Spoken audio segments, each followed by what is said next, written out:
Assalamualaikum warahmatullahi wabarakatuh.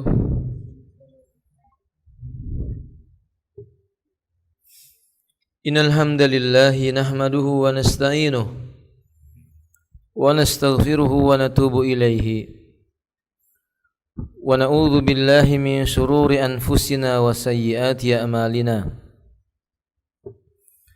Man yahdihillahu fala mudilla lahu wa man yudlilhu fala hadiya lahu.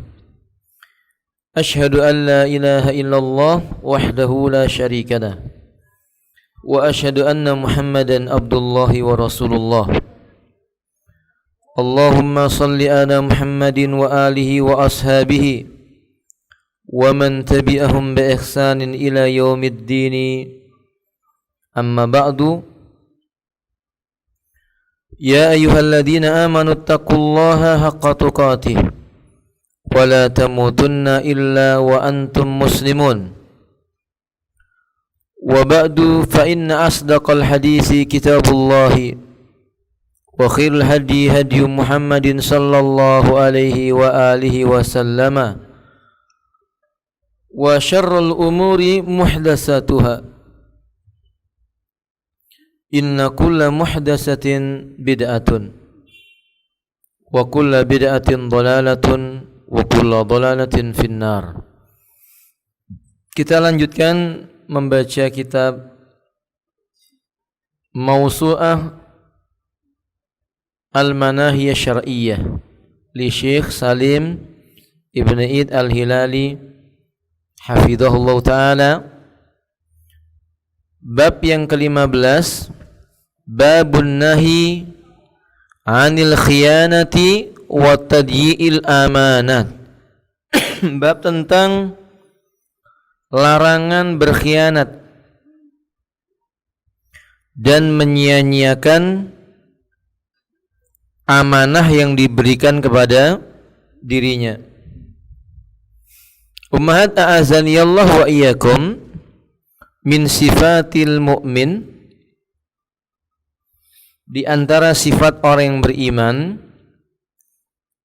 maka dia memiliki sifat kejujuran. Karena Allah mengatakan wa kunu ma'as shadiqin, jadilah kalian bersama dengan orang-orang yang senantiasa berkata jujur. Orang beriman itu mereka adalah orang-orang yang mengetahui hadis Nabi sallallahu alaihi wasallam, alaikum bisidqi, atas kalian berlaku jujur.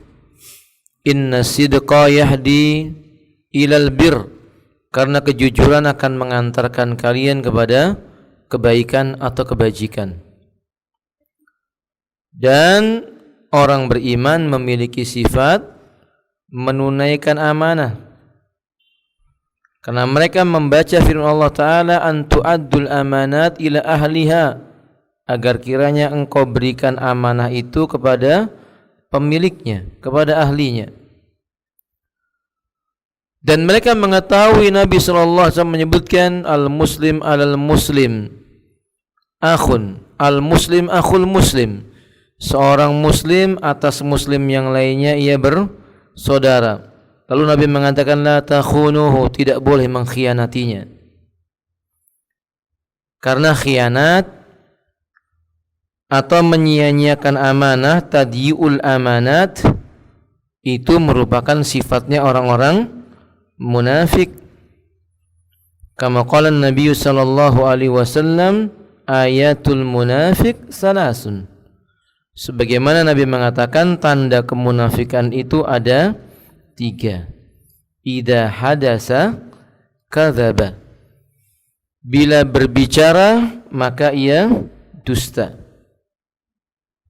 Kemudian wa idza wa'ada akhlafa, bila ia berjanji ia menyelisihinya. Wa idza tumina khan, kalau ia diberi amanah ia khianat.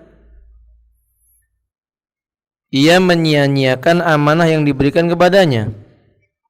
Padahal Allah menyebutkan dalam surah Al-Anfal ayat yang ke-27, ya ayyuhalladzina amanu la takhunullaha war rasul. Hai orang yang beriman, jangan kalian mengkhianati Allah, jangan pula kalian mengkhianati Rasul. Wa takhunu amanatikum, dan jangan kalian mengkhianati amanah yang diberikan kepada kalian. Wa antum ta'lamun, sedangkan kamu mengetahui tentang hal itu. Allah melarang dengan tegas memiliki sifat khianat. Bahkan diriwayatkan dari sahabat Anas bin Malik, an Anas bin Malik radhiyallahu taala anhu qala khatabana Rasulullah sallallahu alaihi wasallam faqala fil khutbati la imana liman la amanata lah wala dina liman la ahdalah. Kata Rasulullah SAW, tidak ada keimanan bagi yang tidak memiliki sifat amanah, dan tidak ada agama bagi yang tidak menepati janjinya. Yakni keimanannya berkurang, bahkan barangkali akan hilang darinya. Wa an Abi Hurairah radhiyallahu ta'ala an, dan dari sahabat Abu Hurairah radhiyallahu ta'ala anhu qala kana Rasulullah sallallahu alaihi wasallam yaqul, adalah Rasulullah sallallahu alaihi wasallam beliau bersabda, Allahumma inni a'udzu bika minal ju'i fa innahu bi'sad daji' wa a'udzu bika minal khiyanati fa innaha bi'satil bitanah. Allahumma ya Allah, a'udzu bika, aku berlindung kepadamu, minal ju', dari rasa lapar, fa innahu, karena sesungguhnya kelaparan itu bi'sad daji', seburuk-buruk pendamping. Wa a'udzu bika, dan aku berlindung denganmu, minal khianat, dari sikap sifat khianat. Fa innaha, karena pengkhianatan itu bi'satil bitanah, seburuk-buruk perangai yang membisiki seseorang. Maka khianat itu kejelekan. Tidak ada pengkhianatan yang mengandung kebaikan. Wa an Abi Hurairah radhiyallahu ta'ala anhu qala, dan dari Abu Hurairah radhiyallahu ta'ala an, beliau berkata, yakni Abu Hurairah radhiyallahu ta'ala, bainama an-nabiy sallallahu alaihi wasallam fi majlisin, suatu ketika Rasulullah sallallahu alaihi wasallam beliau berada di dalam sebuah majlis yahdus, kemudian beliau berbicara, faqala ba'dul qaum, tiba-tiba ada sekelompok orang yang mengatakan, yani sami'a ma qala fakariha ma qal, yani kata beliau, tiba-tiba datanglah seorang Arab Badui. Arab Badui ini bertanya, kapan terjadinya kiamat? Kapankah terjadinya kiamat? Kapankah terjadinya kiamat? Namun Rasulullah terus melanjutkan pembicaraannya. Yani ada orang datang, ia berkata kepada Nabi, kapan kira-kira kiamat? Kapan kira-kira kiamat? Tapi Nabi sedang berbicara kepada para sahabat, menyampaikan ilmu, maka Nabi tidak menjawabnya. Maka sebagian orang mengatakan ketika itu, famad Rasulullah yaqulu qala ba'dul qaum sami'a ma qala fakariya ma qala.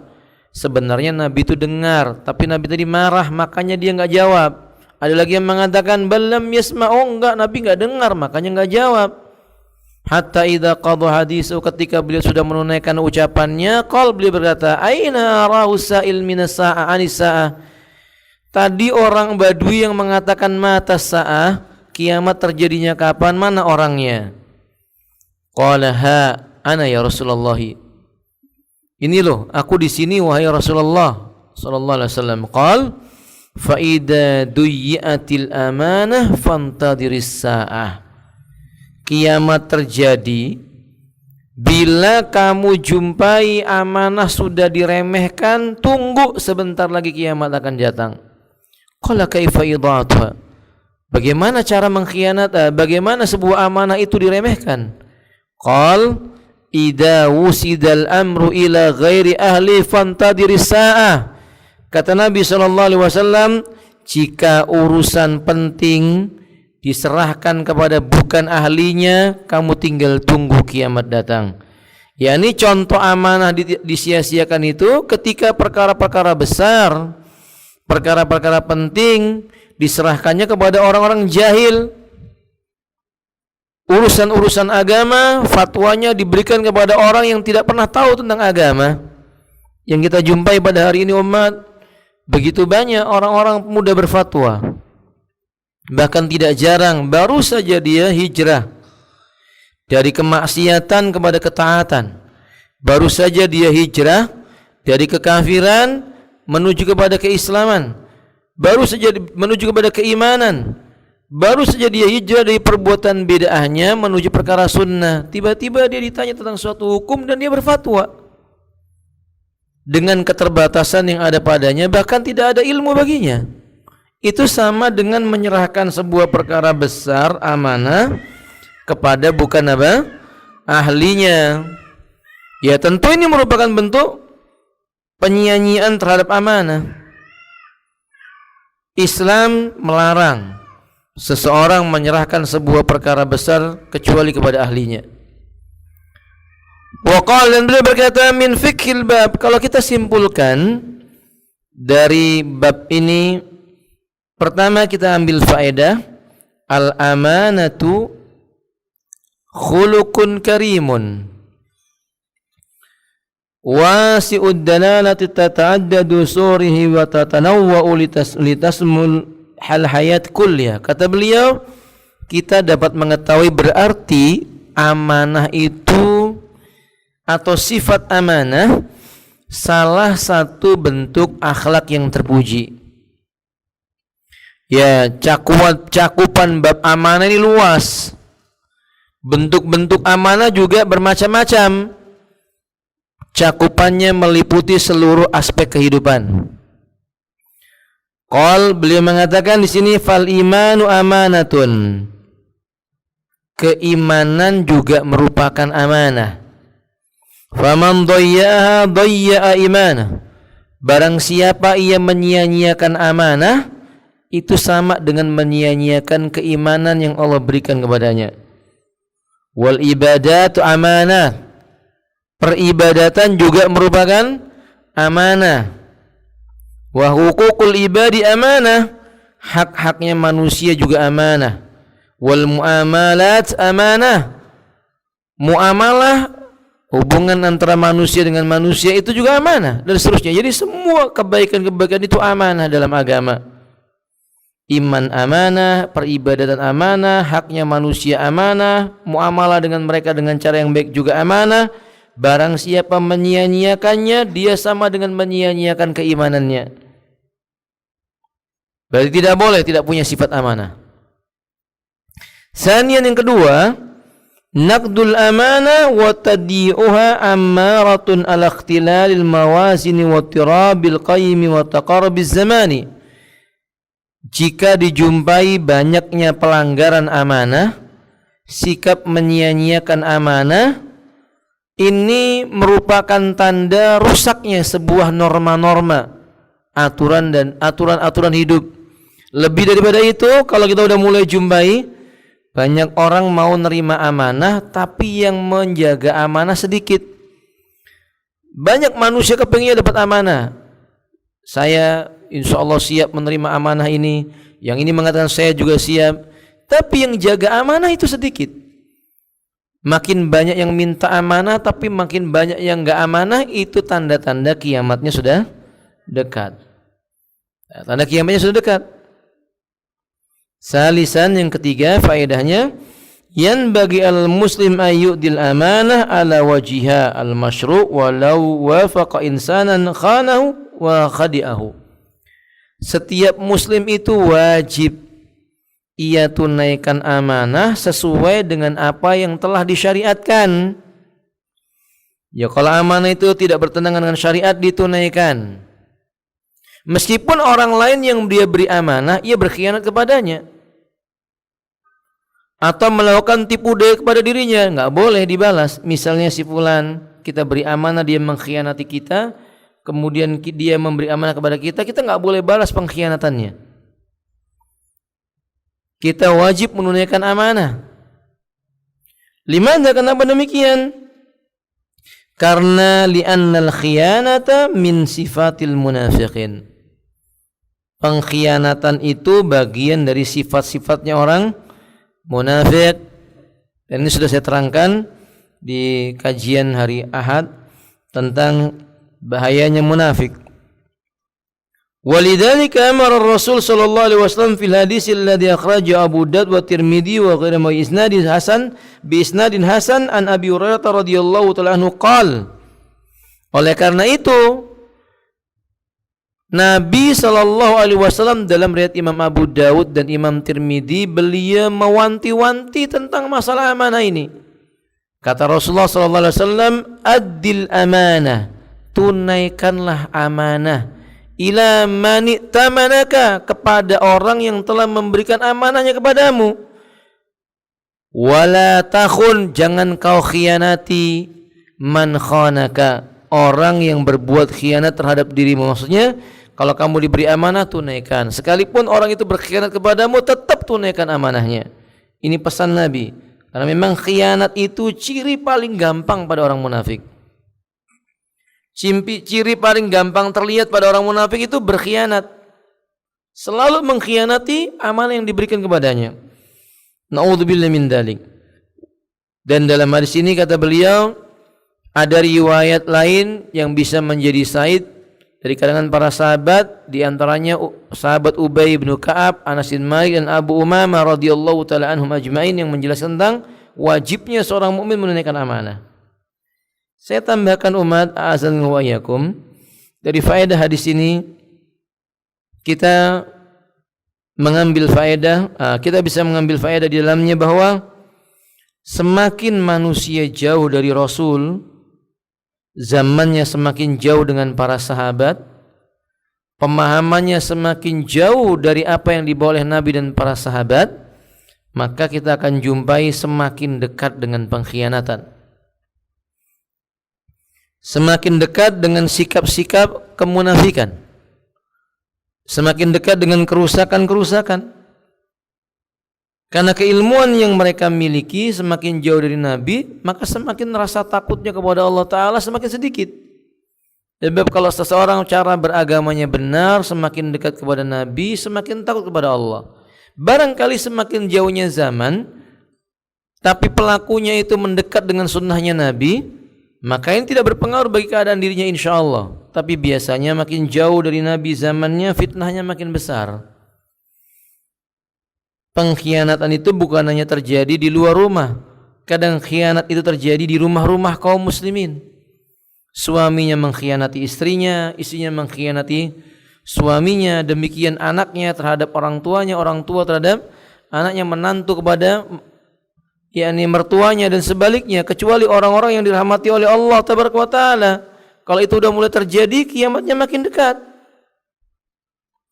Yang jelas Nabi sallallahu alaihi wasallam mengingatkan kepada kita dengan kalimat bahwa apabila amanah itu mulai dilanggar, fa idza duyiatil amanah, kalau amanat sudah mulai disia-siakan, fantadiris saah, maka tunggulah datangnya kiamat. Ummahat, anak itu amanah atau bukan? Amanah. Di antara bentuk amanah yang Allah berikan kepada kita berupa anak, diapakan? Dijaga agar tidak masuk ke dalam api neraka. Gimana cara menjaganya? Diajari ilmu agama. Anak itu dididik, yang wajib mendidik siapa? Orang tuanya, imma ayahnya atau imma ibunya, abinya atau umminya, dia yang punya kewajiban mendidik. Sebagian orang menyerahkan pendidikannya kepada orang lain tanpa memperhatikan orang lain itu pantas mendidik atau tidak. Ini kesalahan. Nanti orang tuanya akan ditanya oleh Allah Subhanahu wa taala. Maka orang tua yang diberi oleh Allah karunia anak enggak boleh disia-siakan. Wajib dididik dengan benar. Istri juga amanah bagi laki-laki. Begitu pula sebaliknya. Maka mereka saling menasihati. Tunaikan amanah itu dengan baik. Seperti mengajarkan ad-din kepadanya. Wallahu alam bishawab. Ilmu juga amanah. Ilmu itu pemberian Allah dan dia amanah. Dan Allah sudah mengingatkan wa ma utitum minal ilmi illa qalila. Kalian tidak diberikan oleh Allah ilmu kecuali sedikit. Yang sedikit itu pun amanah. Allah memerintahkan ditunaikan amanahnya. Apa itu? Disampaikan ilmu. Enggak boleh disembunyikan. Ibu kalau punya ilmu, baik itu ilmu agama maupun ilmu dunia yang bisa membawa kepada kemaslahatan orang banyak, jangan disembunyikan. Jangan disembunyikan, ajarkan kepada orang lain. Tapi kalau ilmu dunia kayaknya sebagian orang agak berat kalau mengajarkan semuanya. Kan gitu ya Bu ya.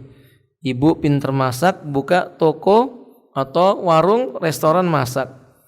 Kemudian ditanya, Bu, resepnya apa? Nah, kira-kira diajarin nggak Bu? Hah? Diajarin tidak? Tidak. Berdosa nggak ngajarin? Berdosa nggak? Berdosa tidak nggak mengajarin? Yo tidak. Yang seperti ini tidak. Tapi menjadi ilah. Tapi seharusnya yang paling utama bagaimana? Ya diajarkan. Karena rezeki tidak akan salah tempat. Sahih? Rezeki tidak akan salah tempat. Ada umat azan wa yakum. Faedah tambahan yang saya sampaikan di sini. Maka umat azan wa yakum. Ucapan Nabi mengatakan Allahumma inni a'udzubika minal ju' fa innahu bi'sad doji'. Ad-doji' maknanya yang disebut oleh Nabi. Nabi berkata, ya Allah, sesungguhnya aku berlindung denganmu dari kelaparan, karena sesungguhnya lapar itu sejelek-jelek ad-doji'. Ad-doji' itu artinya al-madaji'ul ladzi yanamu ma'aka fi firasin wahidin. Yaitu tempat di mana engkau membaringkan tubuhmu ketika tidur di atas tempat tidur sendirian. Berarti teman tidur paling jelek adalah rasa lapar. Kita dianjurkan sama Nabi berdasarkan di sini berlindung dari kelaparan atau tidur dalam keadaan apa? Kelaparan. Faedah yang bisa kita ambil, kita nggak boleh membiarkan saudara kita kelaparan. Nasihat buat umat, kalau kita sering tidur kekenyangan, pikirkan teman-teman kita, keluarga kita, saudara kita yang barangkali dia tidur kelaparan. Dan seorang mukmin tidak pantas perutnya kenyang lalu ketiduran sementara saudaranya lapar sampai ke tiduran. Enggak boleh. Nabi sallallahu alaihi wasallam mengingatkan la yu'minu ahadukum, tidak beriman salah seorang di antara kalian. Kata Nabi sallallahu alaihi wasallam, tetangganya kelaparan, dia perutnya apa? Kekenyangan. Au kama qala alaihi salatu wasallam. Tapi berlindung dari kelaparan dianjurkan. Kalau laparnya karena puasa ini berbeda. Ini berbeda. Wallahu alam bisawab. Kemudian juga dari ini juga menyebutkan wa a'udzubika minal khiyanat. Dan aku berlindung denganmu dari sifat khianat. Berarti kita dianjurkan oleh Nabi sallallahu alaihi wasallam berlindung kepada Allah dari sikap-sikap yang jelek. Karena yang bisa menghalangi manusia, menjaga manusia, memelihara manusia dari sikap buruk, sifat buruk seperti khianat cuma siapa? Allah Subhanahu wa taala. Karena memang khianat itu fa inna bi'sal bitanah, teman jelek yang suka membisik-bisik di hati seseorang, namanya bitanah. Bitanah tusuk itu teman yang membisik-bisikan perkara buruk. Bitanah tusuk namanya. Nah, teman yang paling jelek itu apa? Ya pengkhianat. Kalau orang punya teman yang suka membisik-bisikan untuk berkhianat, inilah seburuk-buruk teman. Dan khianat itu seburuk-buruk teman. Seburuk-buruk teman hidup seseorang. Na'udzubillah min dzalik. Penyakit ini, khianat, itu enggak berdiri sendiri. Kata para ulama, khianat ini muncul pada hati seseorang karena dia beriman, karena dia memiliki sebab-sebab yang lain. Apa sebabnya pengkhianatan? Kebohongan. Apa sebabnya pengkhianatan yang lainnya? Kemalasan. Apa sebab pengkhianatan yang lainnya? Kepengecutan. Makanya Nabi kan berlindung dari perkara itu, Ibu. Tiap pagi Nabi membaca apa? Allahumma inni a'udzubika minal ajzi wal kasali wal bukhli wal jubun. Ya Allah, aku berlindung denganmu dari loyo, malas, pelit, dan jubun. Apa jubun? Pengecut. Nabi berlindung dari itu. Nah, biasanya khianat itu muncul biasanya karena sebab ini tadi. Sikap malas, loyo, termasuk dalamnya adalah pengecut. Nah, ini obatnya dengan cara bagaimana? Berlindung kepada Allah. Berlindung kepada Allah Subhanahu wa taala. Wallahu taala alam bisawab. Faedah yang berikutnya, umat azalna wa iyyakum.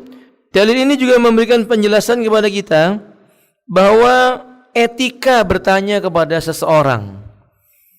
Nabi sedang di majelis, ada orang Arab Badui sambil berkata, "Mata sa'ah? Kapan kiamat ya Rasulullah?" Orang Arab Badui itu, biasanya tidak kenal baca tulis. Mereka tinggalnya di gunung-gunung, di bukit-bukit yang ada di Jazirah Arab. Maka kadang-kadang sikap mereka itu agak aneh.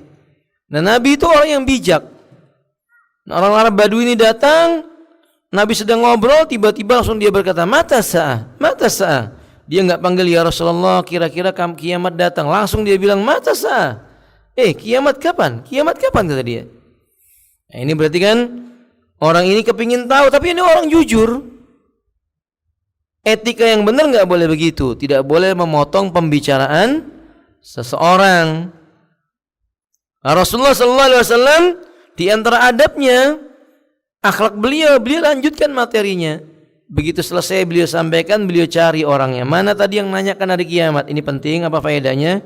Tidak boleh seseorang bersikap pilih kasih dalam memberikan ilmu kepada manusia. Buktinya Nabi mencari, tadi mana orangnya yang bertanya kapan kiamat datang. Jadi Nabi tidak menjawab langsung, bukan karena Nabi tidak mau menjawab pertanyaan orang itu, karena Nabi sedang menyampaikan ilmu kepada orang lain. Diputus nggak boleh. Ini etikanya begitu, umat. Tidak boleh memutus pembicaraan di dalam sebuah majelis sampai orang itu selesai. Dan yang ditanya bila dia tahu jawabannya, dia harus jawab. Dia harus jawab pertanyaan tersebut sebatas kemampuannya. Wallahu taala alam bisawab.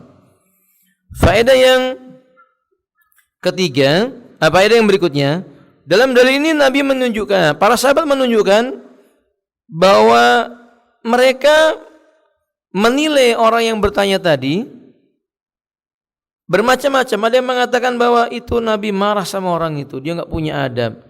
Ada lagi yang mengatakan, oh enggak, Nabi dengar tapi beliau sengaja tidak mau jawab. Yang lainnya mengatakan, oh enggak, Nabi enggak dengar sama sekali makanya enggak dijawab. Ala kuliyal, ternyata Nabi dengar. Buktinya mana? Nabi bertanya, aina rausailu anisa, mana tadi yang aku lihat ada orang bertanya tentang hari kiamat. Faedah yang berikutnya, umat, ini penting. Lihat, para sahabat itu bila bertanya kepada Nabi, pertanyaannya yang berkaitan dengan negeri akhirat. Kalau berkaitan dengan urusan dunia pun, dunia yang tidak akan melalaikan dari negeri akhiratnya. Ini kecerdasan para sahabat. Yang ditanyakan kapan kiamat, kapan kiamat. Dan ini menunjukkan apa? Bahwa kiamat tidak mungkin Nabi menyebutkan tanggalnya, karena ini perkara gaib. Nabi hanya bisa menyebutkan ciri-ciri atau tanda-tanda kiamat sudah apa? Mulai dekat. Banyak. Salah satunya tadi itu. Apa itu, Ibu? Idza duyiatil amanah. Kalau amanah sudah mulai disia-siakan. Nah, tanda kiamat banyak. Tanda kiamat banyak sekali. Ada yang sudah terjadi dan tidak akan terjadi. Ada yang sudah terjadi akan terjadi lagi. Ada yang sedang terjadi dan terus menerus terjadi. Ada yang belum terjadi sama sekali. Seperti apa? Muncul terbitnya matahari dari tempat tenggelamnya. Itu tanda kiamat. Nasallahu ta'ala assalamu alaikum. Kemudian faedah yang terakhir, umat azal wa yakum, di antara tanda kiamat bertebaran orang-orang yang diberi amanah itu, orang-orang yang tidak faham tentang agama. Jadi salah satu tanda kiamat itu, umat, nanti kalau ahli maksiat didahulukan dibandingkan ahli taat. Orang faham agama ditinggalkan, yang tidak faham agama dimintai fatwa tentang agama. Sudah terjadi atau belum, Om? Ya sudah terjadi. Kita banyak jumpa ini. Orang yang faham tentang agama dijauhkan dari umat. Ya alasannya berbahaya, terlalu kasar, terlalu saklek, macam-macam. Yang enggak paham agama, yang penting lemah lembut, jawabannya menurut saya, kayaknya, hemat saya, dijadikan rujukan. Nah, ini menandakan bahwa amanah diberikan bukan kepada ahlinya. Amanah bukan diberikan pada ahlinya. Saya tidak mengatakan tidak boleh manusia berdakwah, boleh berdakwah, tapi wajib dengan ilmu dan sebatas kemampuan yang dia miliki. Wallahu a'lam bishawab. Selesai pasal ke-15 secara singkat. Pasal yang ke-16 silahkan Ibu dibantu dibaca.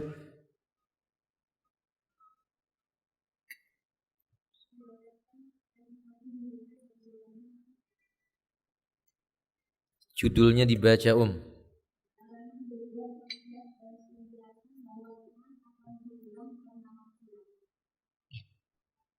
Nah, terus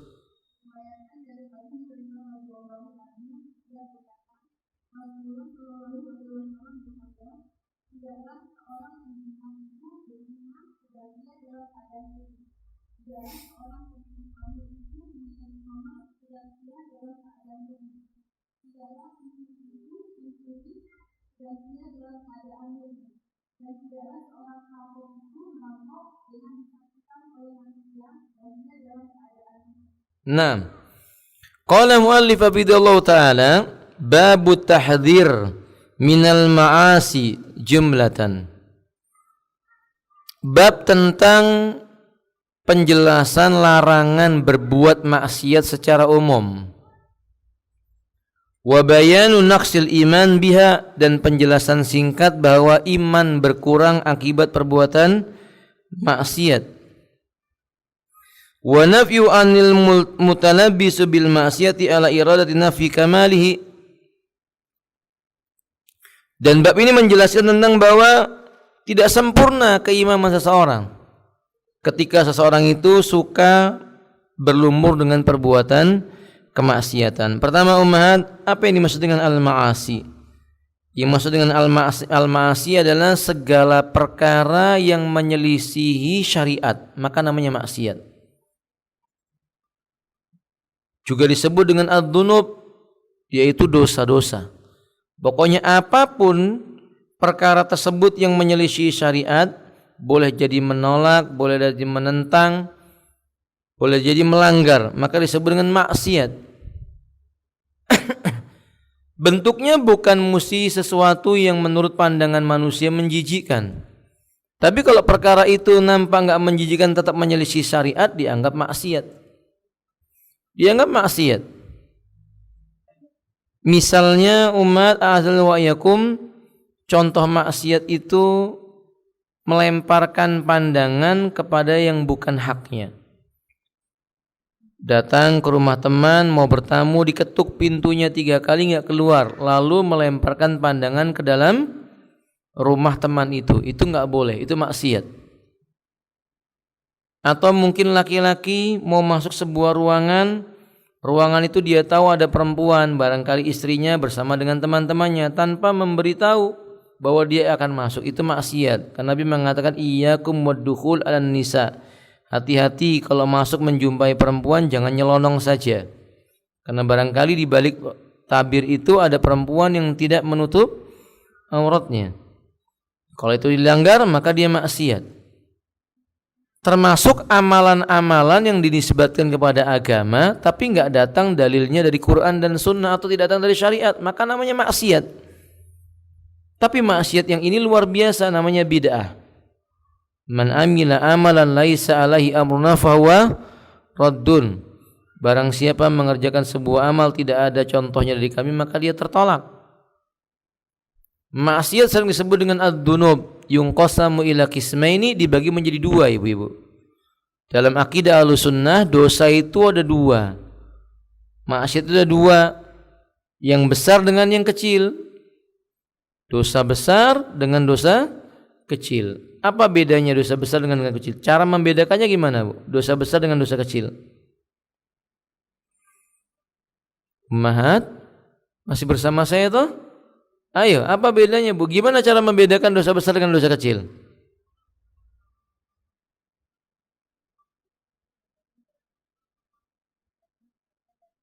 Dosa besar kalau dilakukan menghilangkan iman tidak? Belum tentu. Ada yang menghilangkan iman, ada yang tidak. Dosa kecil? Kalau gitu bedanya apa? Dosa besar sama kecil. Dosa yang besar biasanya disebutkan ancaman tegas dalam Quran maupun sunnah, seperti laknat, dengan api neraka, murkanya Allah Ta'ala, hilangnya keimanan dari dirinya, itu namanya dosa besar. Adapun dosa kecil tidak disebutkan ancaman seperti itu. Tapi maksiat besar maupun kecil itu mengurangi iman. Para ulama mengatakan annal iman itu hakikatnya an-nutku al-i'tiqadu bil jinan, keyakinan yang menghunjam di dalam hati, wa nutku bil lisan, diucapkan dengan lisan, wal amalu bil jawarihi wal arkan, dibuktikan dengan beramal menggunakan anggota tubuh manusia. Bil jawari wal arkan. Ini iman. Yazidu wa yanqus, iman bertambah dan iman berkurang. Yazidu bi itaati rahman, ketaatannya kepada Ar-Rahman menyebabkan imannya bertambah. Wa yanqus bi maksiatillah, dan imannya berkurang ketika seseorang itu bermaksiat kepada Allah Subhanahu wa taala. Jadi semua maksiat mengurangi iman, kecil maupun besar, iman berkurang akibat perbuatan maksiat.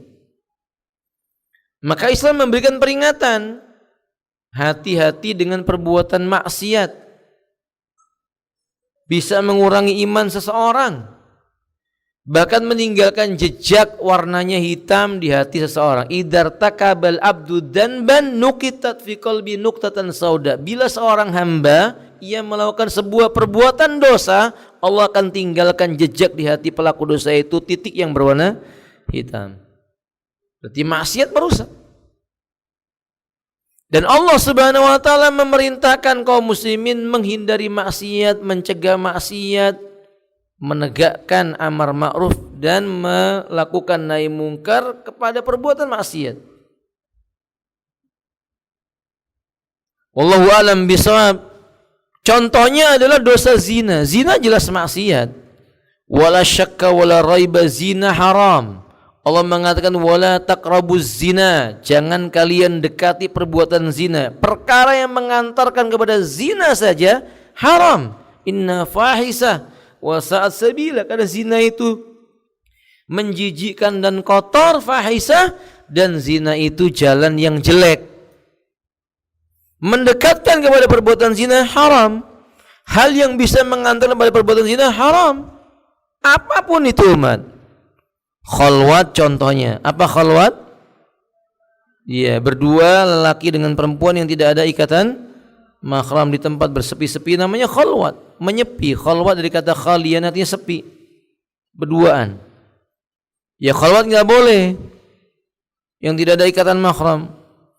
Ya tidak harus duduk berdua. Kadang-kadang yang satu di Jakarta, yang satu di Balikpapan, tapi berhubungan menggunakan handphone, entah itu telepon, entah itu tulis surat lewat surat elektronik atau apapun namanya, itu khalwat. Ya nggak boleh. Ini mengantarkan orang dalam perbuatan yang lebih besar, yaitu zina. Kan nggak ada zina itu ujuk-ujuk. Ya diawali dengan dosa kecil dulu, khalwat. Diawali dengan perbuatan dosa yang mengatakan kepadanya seperti khalwat. Wallahu a'lam bishawab. Makanya Nabi mengatakan la yazni zani, tidaklah pezina itu dia berbuat zina, hina yazni, ketika dia sedang melakukan zinanya, wa huwa mu'min, sedangkan ia dalam keadaan apa? Mukmin. Ini berkurang keimanannya. Wala yasrabul khamra hina yasrab wa huwa mu'min, dan tidaklah seorang meminum khamr, yakni seorang peminum khamr itu meminum khamr sedangkan dia dalam keadaan imannya sempurna. Tidak mungkin. Wala yasriq hina yasriq, dan tidaklah pencuri ketika dia mencuri itu wa huwa mu'min, keimanannya sempurna sementara dia itu mukmin. Enggak mungkin. Wala yantahibu nuhbatan yarfa'un nasu ilai fiha absarahum hina yantahibuha wa huwa mu'min.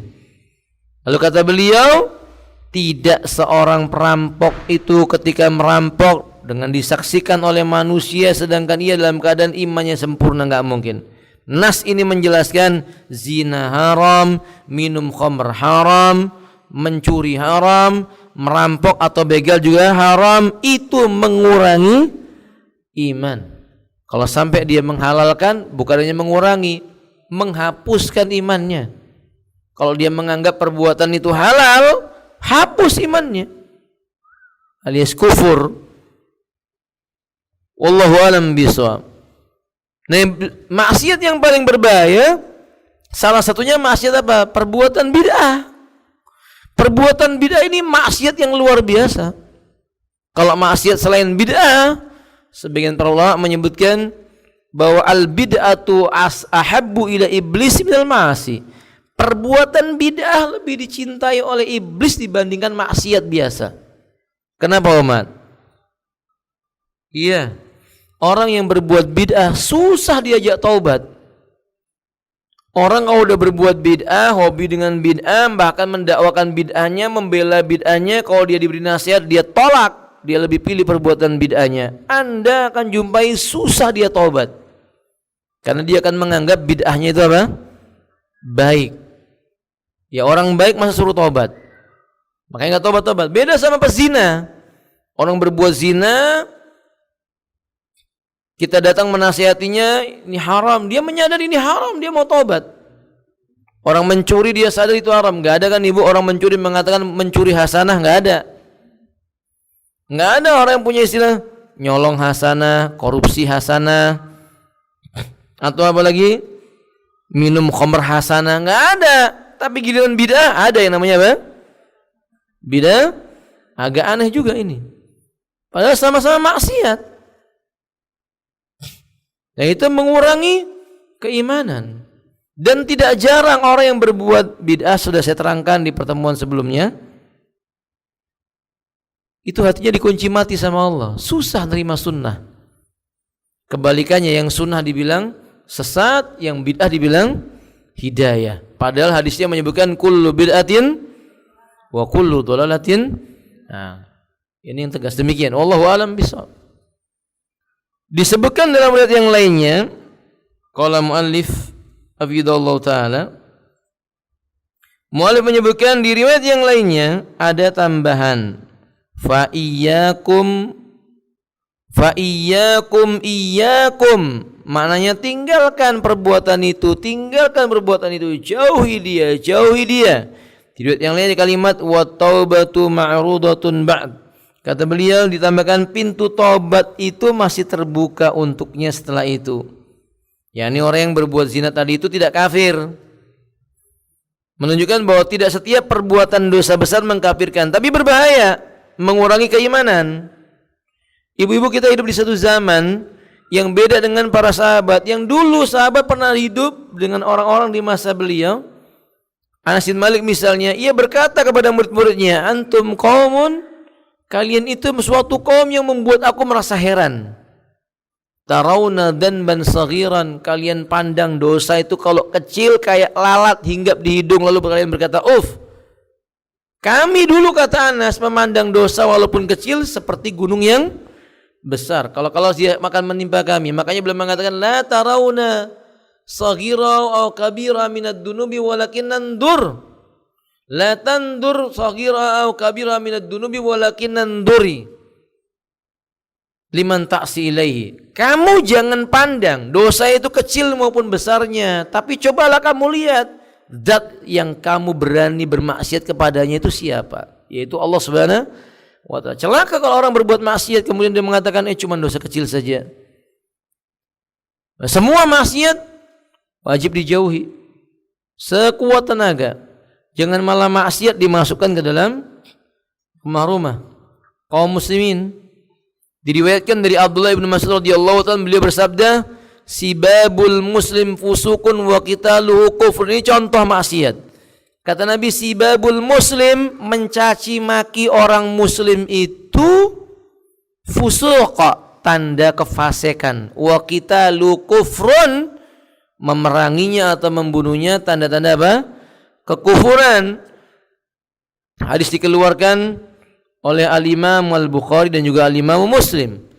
Faedah hadis juga menjelaskan kepada kita, mencela muslim termasuk maksiat. Mencela seorang muslim termasuk maksiat. Loh Ustaz, pembahasan yang lalu menerangkan kita boleh menceritakan kejelekannya ahli bid'ah. Iya, ketika dia menjadi ahli bid'ah, orang yang berbuat kerusakan di muka bumi diceritakan supaya orang lain tidak terkena keburukannya, maka itu boleh. Tapi orang muslim yang dikenal dia muslim, dohirnya dia nampak soleh, kemudian dicaci maki, ya nggak boleh. Itu tanda-tanda kefasikan. Para ulama menyebut fasik itu artinya nifak, munafik, atau munafik itu fasik. Wa qitalu kufrun, kalau sampai mengerjakan yakni memeranginya maka dia kufur. Di hadis yang lainnya Jabir bin Abdullah mengatakan, tatkala mengerjakan haji wada Rasul berkata kepadaku, istansitin nas, minta agar orang-orang yang ada di hadapanku diam. Faqal, lalu kata beliau, la tarji'u ba'di kuffaran yadribu ba'dukum riqaba ba'din. Kata Nabi sallallahu alaihi wasallam, jangan pernah kalian kembali kepada kekufuran sepeninggalku nanti. Contohnya apa kekufuran itu? Yadribu ba'dukum riqaba ba'din. Seorang di antara kalian ia menumpahkan darah saudaranya yang lainnya dengan memenggal lehernya. Maksudnya Nabi mengingatkan, membunuh itu hukumnya haram. Ini maksiat, dijauhi. Mau membunuh orang maupun bunuh diri nggak boleh dalam Islam. Dan Abu Hurairah mengatakan bahwa Rasulullah bersabda, isnatani finnas, ada dua golongan, ada dua perkara pada diri manusia. Huma bimun kufrun, dengan dua perkara itu termasuk bentuk jenis kufur kecil. Ata'nu fin nasab, suka mencaci maki nasab. Wan niyahatu 'alal mayyit, menangisi atau meratapi apa? Si mayit. Ini maksiat. Masih banyak lagi riwayat yang menyebutkan bahwa Nabi memerintahkan kita menjauhi semua maksiat. Wallahu a'lam bishawab. Bahkan beliau menyebutkan dari As-Sa'bi, dari Jarir, bahwasanya Jarir mendengar, ia berkata, ayyuma 'abdin abiqa min mawali faqad kafara. Kata beliau, yakni budak mana saja yang melarikan diri dari tuannya maka ia kufur sampai dia kembali lagi kepada tuannya. Lari dari tuan berarti maksiat. Kita diperintahkan meninggalkan. Tabarruj maksiat tidak Tabarruj maksiat atau bukan? Maksiat. Nabi perintahkan kita tinggalkan. Wala tabarrujna, kata Allah, jangan kalian bersolek tabarrujal jahiliyatil ula, seperti solekan wanita jahiliyah di masa dahulu. Umat, berenang sunnah atau mubah? Olahraga berenang sunnah atau mubah? Asalnya mubah. Diniatkan meniru Nabi menjadi sunnah. Tapi pertanyaannya, berenang dengan pakaian yang ketat menutup aurat atau tidak? Maksudnya ibu-ibu berenang pakai pakaian ketat, lalu dikasih judul apa namanya? Baju renang syar'i. Saya juga bingung baju renang syar'i itu yang kayak apa. Bentuknya ketat, ngapret begitu. Berenang di kolam renang, bisa melihat, si laki-laki bisa melihat ya. Kalau enggak di sana ada sama-sama perempuan semua Ustaz, tapi bisa saling melihat. Itu menutup aurat tidak? Tidak. Maksiat tidak? Maksiat tidak? Maksiat. Mengurangi iman. Ya kalau gitu gimana berenangnya Ustaz? Ibu bikin kolam renang sendiri di rumah sama suaminya, jadi sunnah kalau begitu. Kalau enggak ibu booking kolam renangnya ibu sendirian gitu ya, sama ya suaminya, sunnah. Ya, rombongan perempuan berenang bareng-bareng, ya kelihatan auratnya, nggak boleh. Maksiat. Kita diwajibkan menjauhi perbuatan maksiat. Tadi khalwat maksiat atau tidak? Maksiat. Kalau ibu naik apa namanya? Angkutan, supirnya bukan mahram, ibu sendirian, khalwat atau bukan? Khalwat. Maksiat atau tidak? Maksiat bukan ibu? Maksiat. Kalau naik ojek, Ustaz, tukang ojeknya laki-laki, yang dibonceng perempuan bukan mahram, maksiat tidak? Maksiat. Enggak kok Ustaz, jauh-jauhan aja duduknya. Jauh-jauhan bagaimana? Nggak boleh. Ya kalau gitu gimana Ustaz? Ya cari tukang ojeknya yang juga sama-sama apa? Perempuan. Begitu. Kalau ibu tukang ojek, ya ibu carinya penumpang yang perempuan. Jangan lakukan perbuatan maksiat, walaupun kecil jangan lakukan perbuatan maksiat. Nah, saya sering sebutkan dan saya ulang lagi. Menutup aurat hukumnya wajib. Jempol kaki aurat atau bukan? Keluar rumah nggak pakai kaos kaki, nggak pakai sarung yang panjang misalnya, kelihatan telapak kakinya sama pak sayur, maksiat tidak? Maksiat. Itu mengurangi iman. Jangan diremehkan, mengurangi iman. Naam hada. Maka umat azan wa iyyakum, Islam memerintahkan kita tinggalkan semua maksiat sampai Rasul mengatakan la targhabu an abaikum faman raghiba an abihi fahuwa kufrun. Jangan kamu membenci bapakmu sendiri, barang siapa membenci bapaknya maka ia telah kufur. Maksudnya imannya berkurang. Itu mengurangi keimanan. Setiap perbuatan maksiat mengurangi keimanan. Wallahu alam bisawab. Walhasil semua nas ini terang, gamblang. Islam memerintahkan kita untuk meninggalkan maksiat, bahkan Islam memerintahkan kita tidak boleh membiarkan perbuatan maksiat. Kuntum khaira ummatin ukhrijat linnas ta'muruna bil ma'rufi wa tanhauna 'anil munkar. Allah perintahkan kita beramar ma'ruf dan bernahi munkar. Nabi mengatakan man ra'a minkum munkaran falyughayyirhu bi yadihi fa illam yastati fa bi lisani wa illam yastati fa bi qalbi wa dzalika al-alful iman. Allah perintahkan kita, Nabi perintahkan kita merubah dengan tangan, enggak mampu dengan lisan, enggak mampu tinggalkan, mengingkari dengan hati.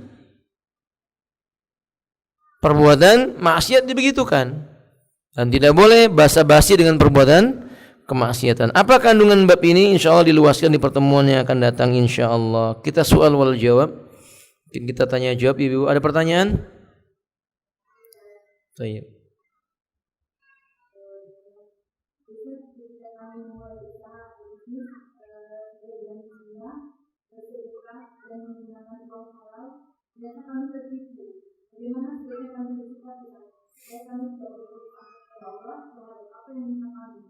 Nah, ketika sudah berusaha dengan uang halal, dengan cara yang baik, tidak terikat dengan riba, tiba-tiba ketika berusaha tertipu.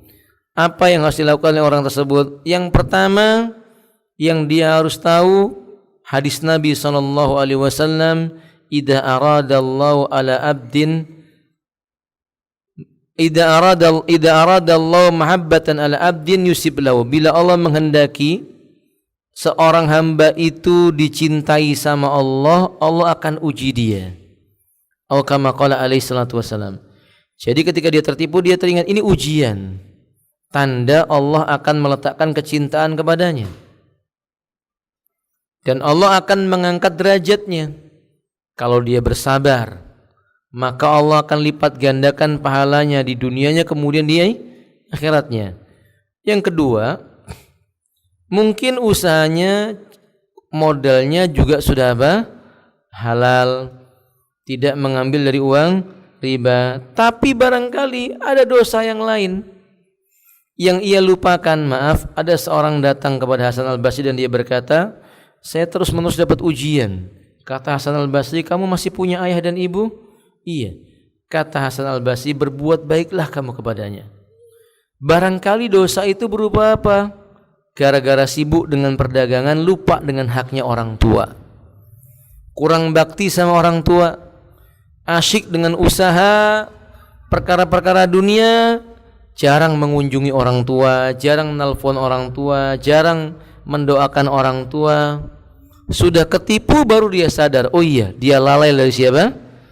Berbakti kepada kedua orang tua. Jadi yang harus dilakukan, coba dia datang kepada orang tuanya, minta agar orang tuanya mendoakan dirinya dengan kebaikan.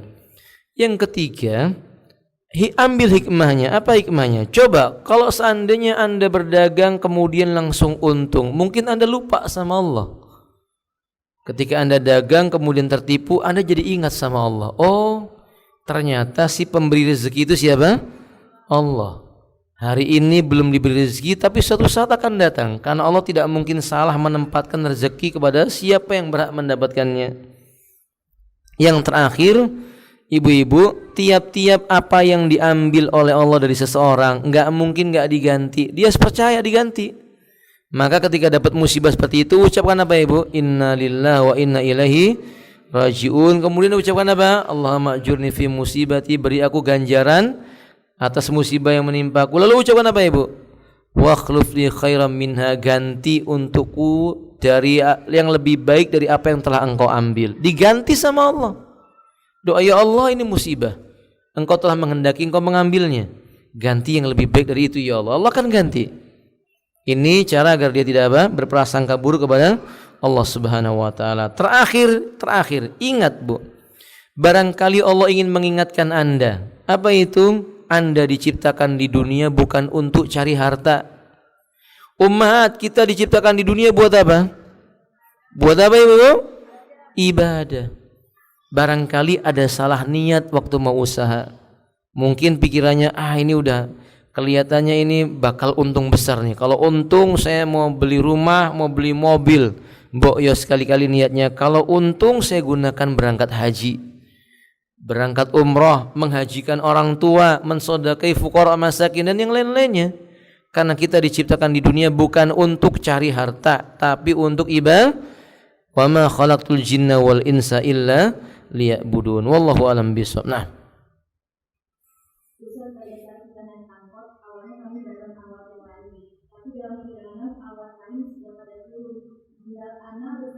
turun, ikut turun.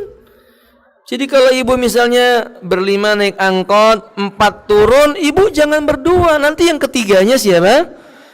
La yakhluwana rajulun bimra'atin laisa ma'ahadi mahramin illa salisuma syaitan. Laki-laki dan perempuan yang berdua-duaan tidak ada ikatan mahram, ketiganya lah siapa?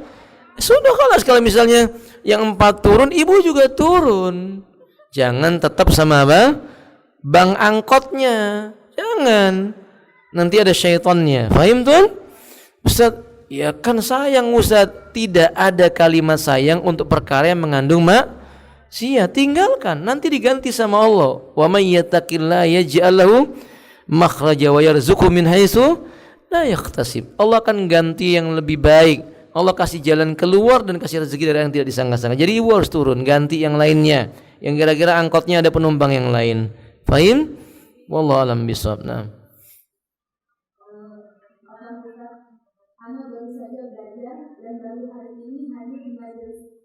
Barakallahu fikum, ahlan wa sahlan. Awalnya anak diajak tetangga kajian di HDI, tetapi anak kaget dengan isi kajiannya. Mereka membolehkan berpindah pasangan beriman ke agamanya, dan mereka juga bilang tidak boleh menggunakan lampu. Sebentar. Mereka membolehkan berpindah pasangan dari umat ke agamanya. Mereka juga bilang tidak boleh menggunakan lampu. Anak jadi takut tetap pergi kajian di sana. Jangan lagi. Sudah jelas. Ngaji kok di tempat remang-remang. Banyak yang terang. Ngaji nggak boleh pakai lampu. Wah, ini ajaran sesat. Ajaran sesat, balon mobil. Udah sesat menyesatkan. Dulu para ulama salafun saleh mengatakan, bila engkau lihat sekelompok manusia menganggap dirinya mendekatkan diri kepada Allah, menyampaikan suatu perkara yang datang dari Allah dengan cara sembunyi-sembunyi, kata para ulama, fattahim annahu dhalun mudil. Tuduhlah bahwa ini contoh ajaran sesat dan menyesatkan. Yo ngaji kok nggak boleh pakai lampu. Terus ngaji opo gitu loh. Ya nggak benar, ini nggak benar. Kalau tadi yang dimaksud dengan bertukar pasangan, saya nggak tahu maksudnya apa pertanyaan itu. Kalau maksudnya bertukar pasangan, ya maksudnya suaminya boleh bersama istrinya orang lain, ya jelas itu haram. Jangan diikuti kajian seperti itu. Mau namanya apapun ditinggalkan. Ngaji itu yang mendekatkan orang kepada Allah, takut sama Allah, menjauhi perbuatan maksiat. Orang itu kalau ngaji makin lama makin takut berbuat maksiat. Bukan malah ngaji di dalamnya berisi apa? Maksiat. Fahim tuan? Wallahu alam bishawab. Ini bersama Ustaz. Terus tentang maulid, anak baru tahu Ustaz tidak boleh mengadakan maulid. Katanya kita. Apa yang kita Ustaz? Mohon penjelasan Saya ringkaskan. Bid'ah dari kata-kata bada'a, atau sini bada'a yubadi'u bid'atan. Maknanya secara bahasa Arab sayun mukhtara, sesuatu yang tadinya belum pernah ada kemudian menjadi ada. Jadi sebutan dalam bahasa, perhatikan, penyebutan dalam sebuah bahasa Arab yang tadinya tidak ada menjadi ada, sebutannya bid'ah. Langit dulu ada enggak? Dulu langit ada enggak? Yang enggak ada. Kemudian diciptakan sama Allah jadi ada langit, maka langit namanya apa? Secara bahasa Arab disebut dengan bid'ah karena tidak ada menjadi. Jangan salah paham ini, perhatikan baik-baik. Mobil dulu ada enggak? Kemudian menjadi ada, maka secara penyebutannya namanya apa? Bid'ah. Itu secara bahasa, istilah-istilah dalam bahasa Arab namanya bid'ah. Sesuatu yang enggak ada menjadi ada. Sekarang kaitannya dengan agama apa Ustaz? Kaitannya dengan agama, ada istilah bid'ah yang disebutkan oleh syariat. Apa itu? Segala perkara yang dinisbatkan kepada urusan agama yang tidak bersumber dari syariat. Segala perkara dinisbatkan kepada agama, tapi syariat tidak menjelaskan itu bagian dari agama, maka namanya bid'ah. Jadi poinnya adalah urusan agama. Kalau urusannya urusan selain agama, perhatikan baik-baik ukhti, kalau urusannya selain urusan agama, urusan dunia misalnya, dulu baju mungkin tidak ada yang berwarna ungu, kalau enggak hitam ya putih atau hijau. Enggak ada ungu, sekarang ada ungu, ada violet, ada apa lagi lah begitu. Mau pakai baju kayak begitu bagi wanita nggak dilarang, karena itu perkara yang sifatnya dunia. Maka bid'ah yang kayak begini nggak apa-apa.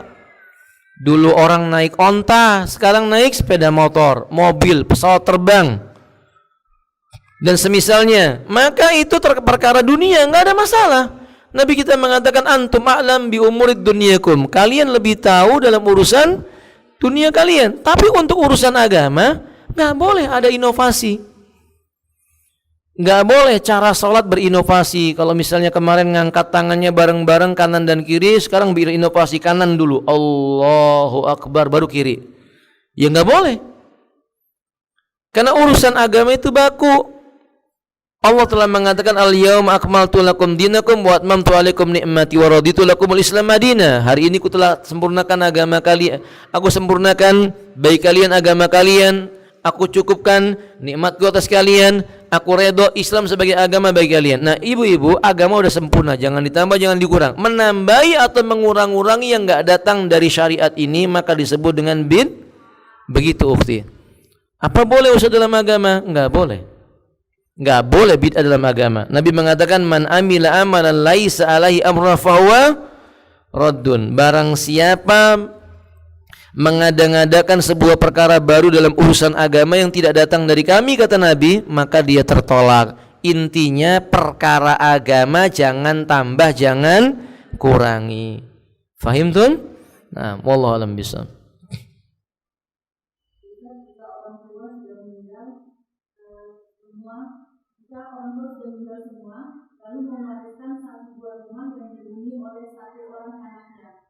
Sedangkan orang tua punya 4 orang anak, yang lain punya rumah sendiri. Apakah biaya pemeliharaan rumah tersebut hanya dibebankan pada satu anak yang tinggal di rumah warisan tersebut besar? Padahal rumah tersebut adalah warisan orang tua yang belum dibagi kepada semua para ahli warisnya.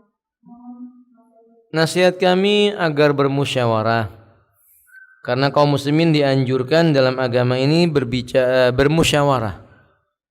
Yang kedua, dibicarakan berdasarkan aturan-aturan syariat, jangan menurut akal. Karena agama kita itu bukan agama yang mesti cocok dengan akal. Tapi agama kita tidak mungkin bertentangan dengan akal yang sehat. Yang ketiga, hendaknya segera dibagi warisannya. Atau jika tidak, hibahkan bagi ahli waris itu kepada anggota keluarga yang memang tadi memerlukan. Misalnya ini 4 orang anak perempuan semua berhak dapat warisan itu, nggak ada ahli waris yang lainnya, Lalu yang 3 bersepakat, sudahlah rumah ini kita hadiahkan buat adik kita yang nggak punya rumah ini. Lalu semua sepakat, ya boleh kalau begini. Tapi bila tidak, segera dibagi. Karena harta warisan itu bagian daripada dunia. Dan Nabi sudah ingatkan, wa fitnatu hadil ummah al-mal. Fitnah yang menimpa umat ini adalah apa? Harta. Berapa banyak saudara menjadi musuh akibat apa? Harta. Jadi nasihat kami cepat-cepat dibagi. Cepat-cepat dibagi. Kalau sekarang pertanyaan, enggak Ustaz, ini mau dijual cuman belum laku-laku, tapi kita sepakat biar ditempati oleh adik kita ini. Bagaimana hukumnya? Boleh. Karena Nabi mengatakan al-mu'min ala syuruti, orang beriman tergantung dengan apa? Perjanjiannya. Atau kama qala alaihi wasallam. Ya, kalau begitu bagaimana pemeliharaan rumah itu? Ya dimusyawarahkan. Karena Anda yang menempati, ya Andalah yang membiayai rumah ini. Karena mau dia yang menempati. Dia yang bayar listriknya, dia yang bayar segala keperluan rumah tersebut, dia yang menempati. Sebab kalau misalnya harus semuanya membayar, berarti konsekuensinya dia yang menempati juga membayar, dia mengeluarkan biaya untuk sewa rumah tersebut. Maka dengan demikian dimusyawarahkan. Nasihat saya umat, ini perkara yang ringan, tapi kalau seandainya setan masuk, dibisiki jadi sebuah fitnah. Fahim? Wallahu a'lam bishawab.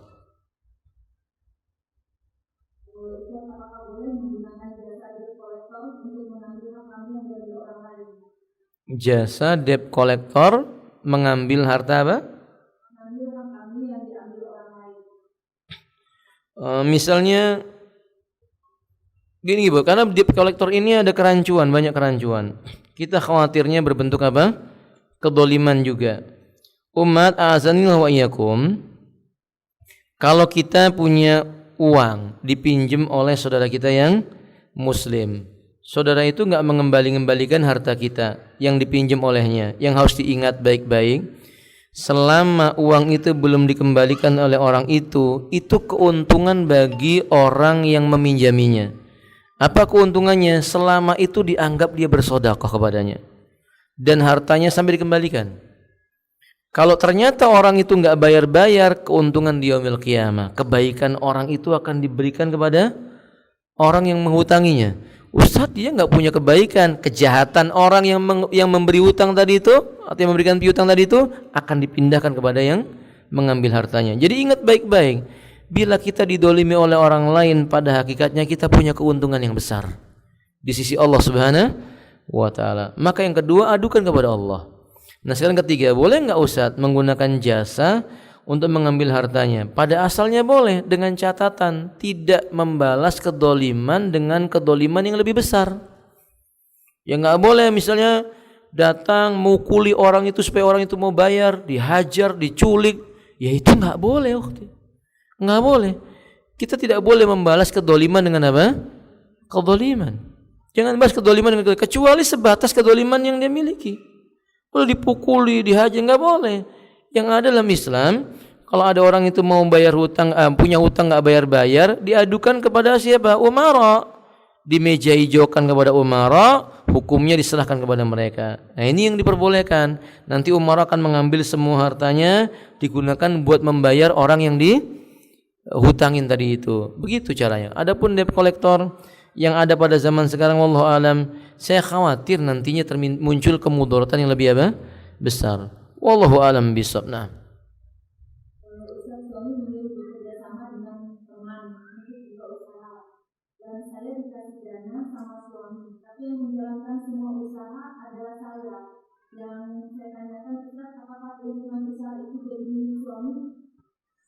Uangnya kan sudah diberikan sama ukhti. Maka kalau diberi uang sama suami, ditanya, ini dipinjemi apa dihadiahi?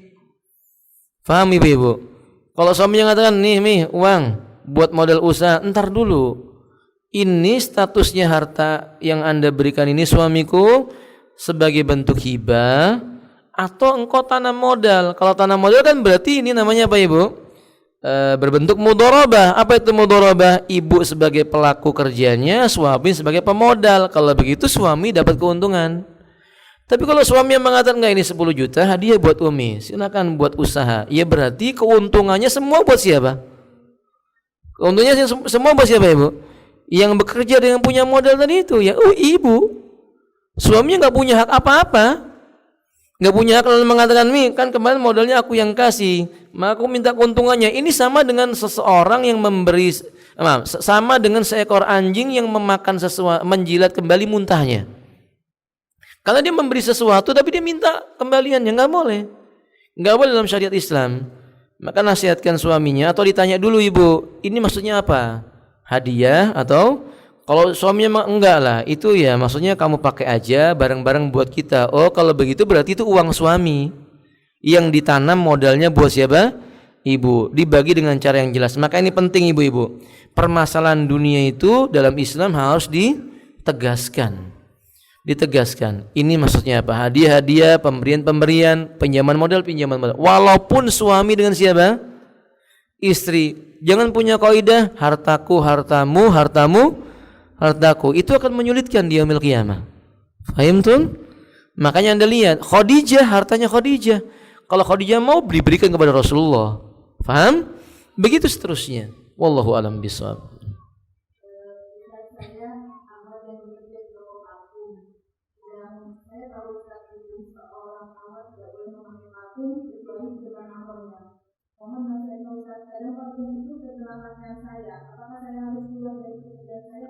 Ukhti muslimah, bila Anda memiliki pekerjaan yang lain, cari pekerjaan yang lain. Karena parfum bersentuhan dengan diri Anda walaupun tidak sengaja. Kemudian Anda keluar dari tempat kerja itu, misalnya pulang kerja, tercium oleh laki-laki yang bukan mahramnya walaupun bukan sengaja. Tapi Anda telah melanggar ucapan Nabi sallallahu alaihi wasallam, ayyuma imra'atin ista'tarat, wanita manapun yang dia mengenakan wewangian. Ini bukan tidak sengaja, jelas sengaja Anda tuangkan minyak wangi dan Anda tahu konsekuensinya. Tangan terkena minyak wangi, baju terkena minyak wangi, tercium laki-laki yang bukan mahramnya. Kata Nabi, summa marat baina qaumin liyajidu raihata fa inna zaniyah. Terutama dia lewat di hadapan kaum laki-laki, apalagi punya niat supaya tercium baunya, dia sama dengan wanita apa?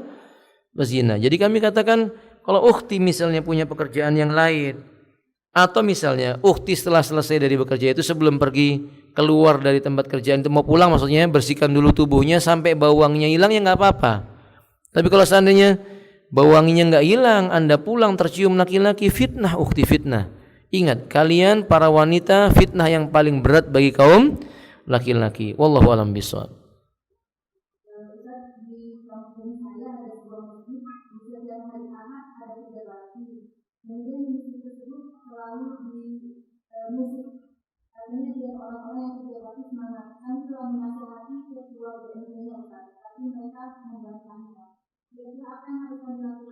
Yang Anda lakukan cukup memberikan nasihat. Kalau nasihat sudah disampaikan, serahkan sisanya kepada siapa? Allah Subhanahu. Hasilnya serahkan kepada Allah Subhanahu wa taala. Nasihati saja dengan cara yang santun. Diingatkan, ini masjid, suara musiknya khawatirnya jadi fitnah. Tidak pernah diajarkan dalam syariat kita bermusik di dalam masjid. Nanti bukan lagi zikir. Kalau ibu udah sampaikan, bapak udah sampaikan, sudah cukup. Nanti sisanya serahkan kepada Allah, karena mereka orang awam. Kemudian apa yang dilakukan? Doakan agar mereka dapat apa? Hidayah. Agar mereka dapat hidayah. Apakah menghalangi Anda untuk memberikan kue karena mereka kerja bakti? Jangan menghalangi Anda. Berikan kepada mereka hadiah kue untuk makan ketika mereka selesai bekerja bakti. Adapun maksiatnya berupa nyetel musik di masjid karena kebodohannya, Anda tidak terkena dosanya insyaallah, dan mudah-mudahan Allah memberikan mereka hidayah. Allahumma amin. Wallahu a'lam bishawab. Baik, sampai di sini ummahat. Mudah-mudahan bermanfaat. Wa akhiru da'wana alhamdulillahirabbil alamin. Subhanakallahumma wa bihamdika asyhadu an la ilaha illa anta astaghfiruka wa atubu ilaik. Assalamualaikum warahmatullahi wabarakatuh.